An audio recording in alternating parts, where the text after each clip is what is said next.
Jumpa lagi di Oki Noisy Channel. Salah satu pertanyaan umum yang paling sering ditanyakan oleh para viewers adalah seputar permukaan apa yang dapat mereka lapis dengan epoksi. Jawabannya adalah hampir semua permukaan dapat dilapis. Namun, akan ada persiapan yang diperlukan untuk sebagian permukaan, terutama yang berpori. Berikut ini saya telah mengkategorikan daftar substrat, mulai dari yang tidak memerlukan persiapan rumit, kemudian permukaan berpori yang memerlukan persiapan matang, dan beberapa permukaan yang tidak dapat dilapis dengan epoksi sama sekali. Tapi sebelum lanjut pembahasannya, kasih like dulu dong, dan klik tombol subscribe bagi yang belum. Oke, saya tungguin. Nah, kalau sudah, selamat bergabung dengan komunitas Oki Noisy. Di channel ini Anda tidak sendirian kok, karena ditemani mereka yang mungkin sama dengan Anda seprofesi, yakni para pengusaha sukses, karyawan atau pegawai teladan, produsen cat, kontraktor lantai, penikmat dekorasi, mahasiswa yang akan lulus cum laude. Yang belum disebut tolong bantu tambahkan di kolom komentar ya.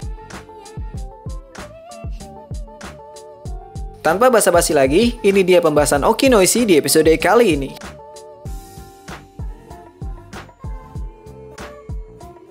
Oke, daftar pertama. Permukaan yang tidak memerlukan persiapan, yang artinya Anda dapat langsung mengaplikasikan cat epoksi. Yang pertama ada MDF board atau papan MDF. Ini adalah olahan kayu berupa papan yang sering digunakan sebagai pengganti dari plywood. Papan MDF ini biasanya digunakan sebagai bahan baku pembuatan furniture. Memiliki tekstur permukaan yang halus. Lalu kenapa saya memasukkan papan MDF ini ke daftar ini? Nah begini, dibalik berbagai kelebihannya, ternyata papan MDF memiliki kekurangan yang tidak jauh berbeda dengan papan kayu lainnya. Di antaranya adalah mudah menyerap air. Hal ini akan menimbulkan masalah karena furniture akan menjadi lembab dan mudah lapuk. Epoksi resin dapat melengkapi ini, membuat papan MDF menjadi tahan air.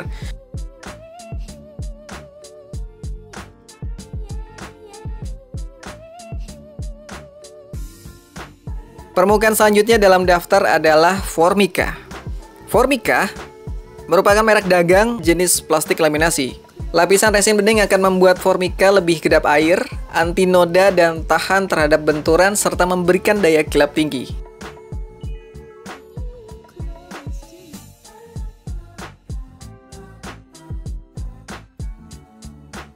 Selanjutnya permukaan keramik atau porselen. Masalah yang perlu diperhatikan pada lapisan keramik dan porselen adalah adhesi atau daya rekat. Lantai keramik dan porselen memiliki hasil akhir yang mengkilap dari proses pembuatan keramiknya, yang membuatnya sulit untuk merekat dengan baik dengan epoksi. Maka hal pertama sebelum mengecat di permukaan ini, Anda harus menghapus lapisan kilap keramik. Bisa link video saya di pojok kanan atas untuk pembahasan mengenai cara mengaplikasikan epoksi pada permukaan keramik lebih lengkapnya. Kemudian kaca. Resin epoksi memiliki banyak kegunaan luar biasa. Dari lantai hingga karya seni, resin epoksi membuka dunia kreativitas. Epoksi populer digunakan karena sangat tahan lama. Epoksi tidak berpori, sehingga tidak menyerap tumpahan fluida apapun. Material ini juga terikat secara kimiawi dengan permukaannya. Meskipun epoksi mengikat dengan hampir semua permukaan, epoksi memiliki beberapa keterbatasan. Untungnya, kaca bukan salah satunya. Epoksi dapat terikat dengan baik pada kaca dan sangat bagus untuk membuat berbagai proyek kreatif kaca.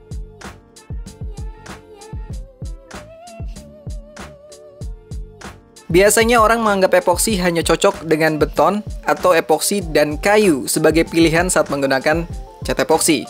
Kebanyakan orang tidak memikirkan kaca dan epoksi. Tetapi epoksi dapat digunakan untuk membuat beberapa barang kreatif. Misalnya Anda bisa membuat sun catcher mozaik menggunakan pecahan kaca berwarna transparan dan menuangkan epoksi ke atasnya untuk menahannya. Epoksi juga dapat digunakan sebagai nat bening pada mozaik untuk permukaan meja atau penggunaan lainnya. Anda bisa membuat seni dinding unik menggunakan kaca dan epoksi dalam berbagai warna. Anda bisa mendapatkan nuansa kaca patri yang unik juga.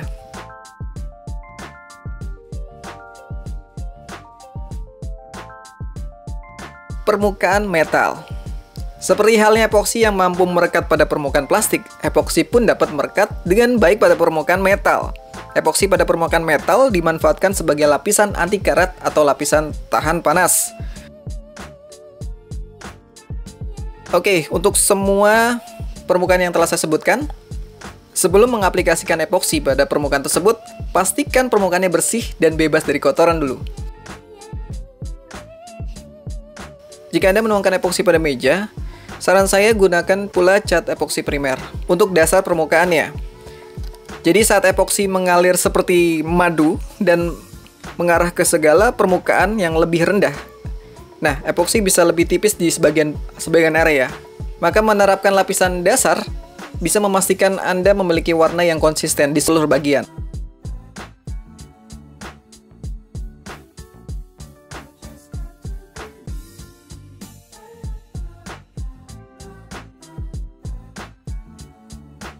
Nah, itu tadi permukaan yang mudah dilapis dengan epoksi tanpa persiapan rumit. Selanjutnya, bahasannya tentang permukaan berpori, di mana harus melakukan persiapan cukup matang. Permukaan berpori. Di antaranya ada kayu, termasuk plywood, dan beton. Ada trik unik yang dapat Anda gunakan untuk menyiapkan permukaan ini untuk lapisan epoksi. Karena substrat ini lebih berpori, saya merekomendasikan pengaplikasian skim coat di seluruh permukaan.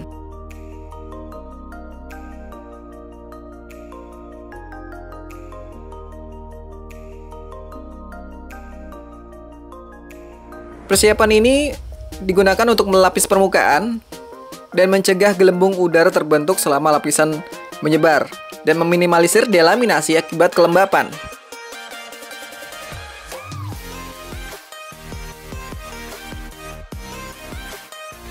Daftar terakhir adalah permukaan yang tidak bisa dilapis epoksi. Beberapa permukaan yang tidak dapat dilapis dengan epoksi diantaranya tembaga, silikon, teflon, dan jika Anda mengetahui permukaan lain yang tidak bisa dilapis epoksi, mungkin Anda bisa membantu saya menambahkannya di kolom komentar.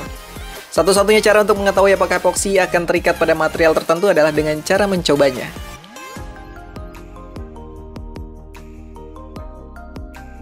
Sebagai bonus, bagaimana prosedurnya saat melapis ulang epoksi atau melapis epoksi yang telah mengeras lebih dari 12 jam?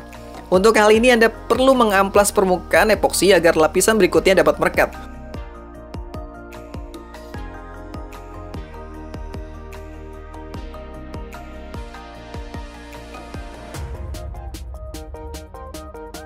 Terima kasih sudah menonton, berikan like jika Anda merasa konten ini bermanfaat dan juga komentar positif untuk melengkapi informasi di video ini.